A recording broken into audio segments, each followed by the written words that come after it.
Age of Aquarius, the collective energy regarding AI psychosis by me, Jovi Saturn, Marie Rousseau. Right? So I put this together so that we could possibly understand what may be happening and a solution as well using astrology. So I'll read this out for you. I put this little infographic, right? Because some people would rather listen than actually read it. So with Aquarius as the ascendant, and I'm saying as the ascendant because we're going to use it as the focal point. So that's why we're putting it at the ascendant so we can understand in the natural order what may be occurring here. So with Aquarius as the ascendant, the collective meets reality through technology, systems, and artificial intelligence. Pisces in the second shows what this produces. Blurred values, diffused process, soft ownership of knowledge, and dependence on outputs whose inner workings are hidden or ignored. And then we get to Aries in the third, then describes the mentality formed from that condition, fast, reactive, crisis-driven thinking that wants immediate answers but often lacks patience for the submerged process that produced them. With Capricorn, up there in the 12th house of Aquarius, this would reveal the missing steps or the consequences that are never absent. They're either buried beneath the surface or ignored. And the reason why I put up there right underneath the top that the second house of any house is the result of the previous house. So what we're looking at first we have Aquarius, we have AI.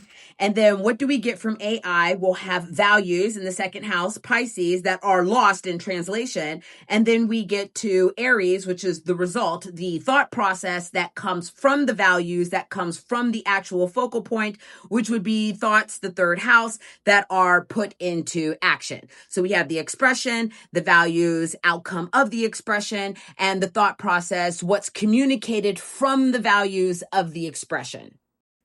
Now, typically when we're looking for a solution, we're looking for the balance of its opposition. So when we have Aquarius, Pisces, and Aries, their oppositions would be Leo, Virgo, and Libra. So we look to the opposition to say, hey, how do we balance this use of technology, this loss of translation, this reactive thought process from Aries? How do we balance that out? So I'll go ahead and read again what I wrote here. A possible counterbalance is to activate the opposing side of the houses 1 through 3, like I just mentioned. Leo in the 7th house restores sovereignty, keeping the individual present, creative, and consciously in charge rather than disappearing into the machine.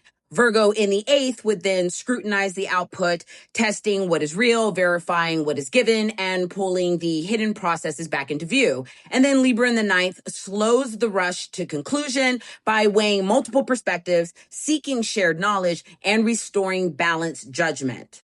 Now, with this idea, of course, we have to mention the fact that we're still dealing with Capricorn, the 12th house of the technology. It's the what is ignored and what is hidden, which is typically the consequences. And its opposition or solution is Cancer in the 6th house. So the opposition of Cancer in the 6th to Capricorn in the 12th brings the process back into everyday life because 6th house is routines, right?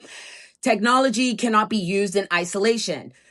12th house is isolation. So we're removing it out of isolation, right? It must exist within routine community interactions, family influence possibly, and emotional awareness. Regular check-ins with others, guidance from trusted people, and shared discussions create the social guardrails that prevent individuals from drifting too far into abstraction or detachment. Now, I am only taking into consideration the AI psychosis part of this analysis because putting Aquarius at the ascendant can also relate to other frameworks that you can choose as for how to deal with the collective, the age of Aquarius, technology in general, or networks and groups of people. So it would still follow something along of the same lines with the other keywords that go for Pisces or Aries and so on and so forth. And I'm only taking a quick shot going into the thought process of dealing with AI and dealing with the mind. So I haven't considered like the 4th house really, or the 5th house, or the 9th, or the 9th in its opposition, but not really the 10th or things that matter, the 11th, which would also of course be included if you wanted like to get a full range of what the outcomes are and what you could possibly do to counteract or lessen, or at least to be aware. So if we're thinking about a lot of the cases of people who are dealing with AI and also being vulnerable to the psychosis of dealing with AI, we can see that a lot of it happens in isolation. So there's no awareness of the consequences. The Capricorn in the 12th house, their values are very much private. This is like a thing that you do alone. And then there's a snap judgment reaction to taking those thoughts and putting them into action. So if you're dealing with technology, so we do this just very quickly. You're dealing with technology and you value doing it by yourself. You're doing AI by myself.